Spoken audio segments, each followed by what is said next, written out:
Y'all, it is hot out here. I'm outside cooking out. Um, got a little chicken, little shrimp, little salmon burgers, little pineapple, little peppers, little onions on the grill, little asparagus on the grill cooking out. But this is Read the Bible Ministries. You know, I always represent Lucid XO. That is my passion, my Promise of God bracelet. Can you see it?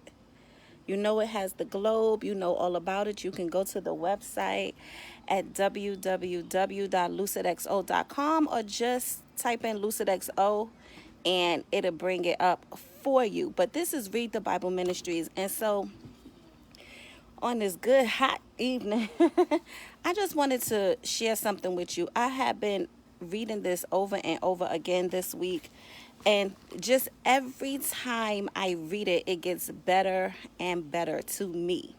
And I'm thinking it'll get just as good to you. So I'm reading Jeremiah 29, 10 and 11, sort of going through to about 14. So Jeremiah 29, 10 through 14. And I'm in the Message Bible. And I had read it, the Message Bible, the New Living Translation, the New International Version. And this Message Bible really stuck out to me. So I'm going to read it to you. And then we're going to talk Bossy.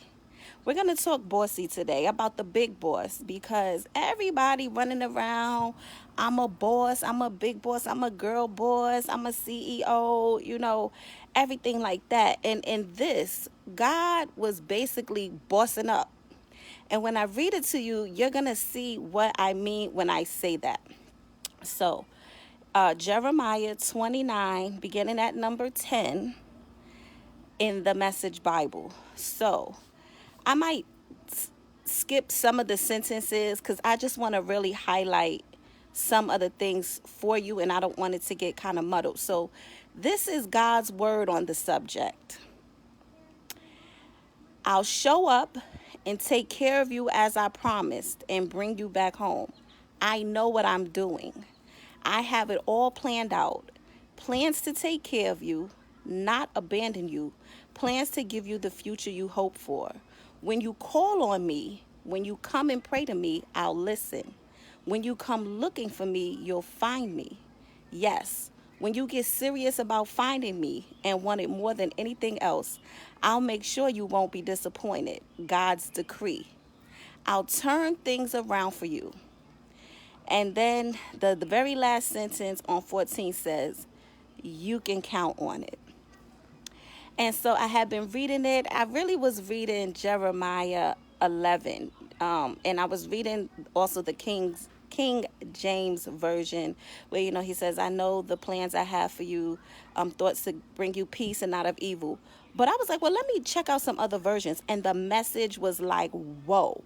Because I'm like, if I know people been walking around like, I'm the boss, I'm the CEO, I'm the one. And this is what set me off with God, because God is big, okay? He the big boss. First thing is, it says, this is God's word on the subject, okay? Period, point to the blank. This is what I'm saying. This is the matter of the subject. This is my word, period. First of all, that's already bossy, okay? Then he says, I know what I'm doing. Listen, how many times have we gone to do something that we know how to do, like we are very well versed in it, rehearsed in it, we know what to do, and then somebody will come along to you and be like, well, you know, this, that, or third, and you be like, I know what I'm doing. Like, you got this covered. They don't need to come and say nothing to you, because you got it. You boss up like that. God bossed up. He bossing up to us in his word. He said, I know what I'm doing. I have it all planned out. I'm going to take care of you. I'm not even worried about the plan. It's just the way he's talking big. It's just the way he's talking big, because people have been talking big nowadays. And I was like, oh, my God talk just as big. He's talking big. So he said, I know what I'm doing. Then, as the week is going on, because, of course, today is Thursday. Oh, my goodness, y'all, I can't be on here long. I'm going to miss church. Oh, I can't be on here long. Oh, my goodness. Okay, he says, when you call on me, when you come and pray to me, I'll listen. When you come looking for me, you'll find me. When you get serious about finding me and want it more than anything else, I'll make sure you won't be disappointed. And then the end sentence says, you can count on it. Basically, he said, put the cards on the table. Bet that. Lay that bet down. What did Mace used to say in his rap song? It's a bet. It is a bet. That's what God is saying. He's kicking it to us like, listen, don't worry about it. I got you. All you have to do is just come looking for me. Come looking for me. Come searching for me. Seek after me. And I got you. I'm not trying to harm you in any way. I'm not trying to abandon you, leave you, harm you, destroy you. I'm letting you know, okay, sometimes you might have some consequences to your actions, but at the end of the day, my full plan for your life is to make sure that you are successful. This is the part that got good too. He said, my plans are to give you the future that you hope for. See, that's a big deal. He's not trying to just throw himself on you and give you the future that he hoped for or planned for you, but he's letting you be a part of your life. It's the future that you plan for. What are you planning? Do you have an idea for your future? Because let me tell you something. If you don't have any plans for the future, you don't have plans to live. Because basically what is going on is you're living in the past, because the present is already gone. This moment right here, look, 5 seconds, is gone. So the present is the past. So if you're not planning for a future, basically you're saying you're planning to die. You're not planning to live. And God tells us to live and live more abundantly. But if you don't have a future for yourself in mind, see yourself somewhere healed. See yourself set free of burdened hearts, of unforgiveness, of bitterness, of despair, of discouragement, of hopelessness. Because if you can see your future there, that's where you will go. Because he said, I'm going to give you that future that you hope for. But if you don't even hope for that, if you just wallowing in your present, basically what you're doing is living in your past. And see, that's a lot of what depression does to you. Depression makes you live in your past. It basically tells you, because you failed at that you don't have a future. So you live in your past and you don't plan for your future. And that is a really big thing. Let me tell you something. I'm sorry, y'all, I'm in my backyard grilling out, and that's the air. But I wrote my book, The Night My Sister Was God. You can get it on Amazon, and I got it right here because I want to read something from it to show just how bossy God is. He big like that. But what happened is I had a depression bout because in my old relationship, the man that I was with was arrested, and he went to jail for like decades. And in that moment, I couldn't see past anything. I think my daughter, he went to jail when I was 6 months pregnant. And at this particular time, my daughter was about 3 months old. And I just was looking at her, and I was already sad. I was like popping perks and everything that I had gotten from my C-section. I ended up having to throw those out. But it's a long story. But the bottom line is that I was really depressed. And I was depressed because of my past.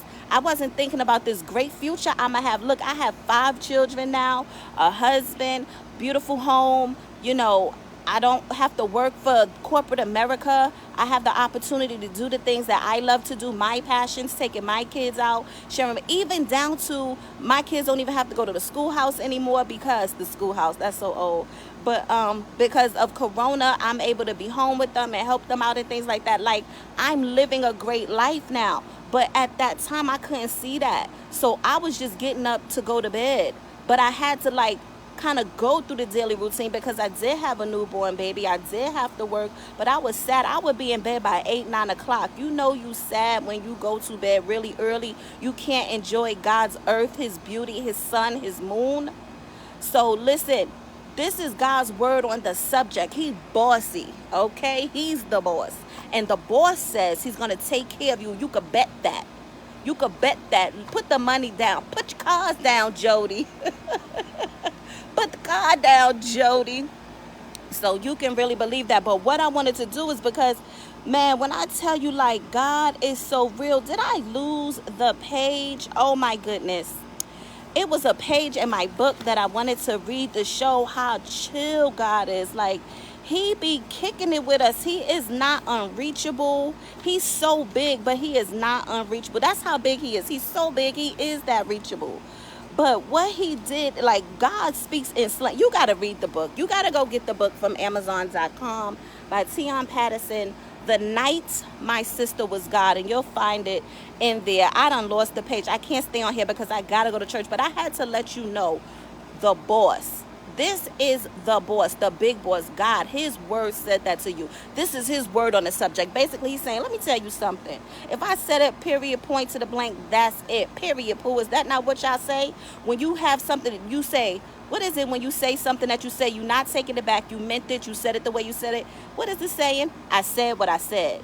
That's God. When you say things like, I said what I said, and basically you saying like, who gonna check me? You saying you boss, you the big one. That's God. That's what he's telling us. Don't try to check me. Don't try to check me. I got this.